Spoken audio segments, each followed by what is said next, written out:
Leon Panetta has his work cut out if, as expected, he's confirmed as the next Pentagon chief. The next Secretary of Defense will face an extraordinarily complex set of demands. At Panetta's Senate confirmation hearing, he laid out global challenges, and not just in Iraq and Afghanistan.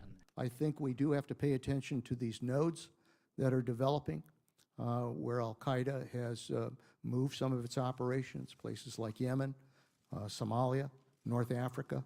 Yemen is a growing trouble spot, home of an al-Qaida affiliate officials say poses the most immediate threat to the U.S., and where American jets recently launched an airstrike on suspected insurgents. Of course, al-Qaida also remains in Iraq. Panetta says about 1,000 fighters are still there.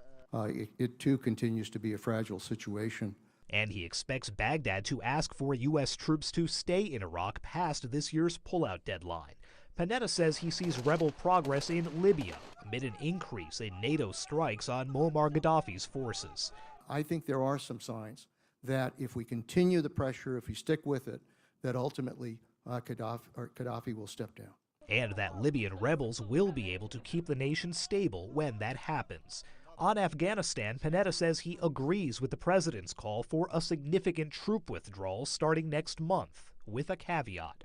There's no question we ought not to take any steps that risk the gains that have been made. But some lawmakers are worried. I would agree with Secretary Gates that any drawdown should be modest. I would prefer there to be no withdrawal until it is clear that the gains that we've made will not be reversed. Among allies, Germany is urging the U.S. not to risk NATO's strategy by pulling out too many troops.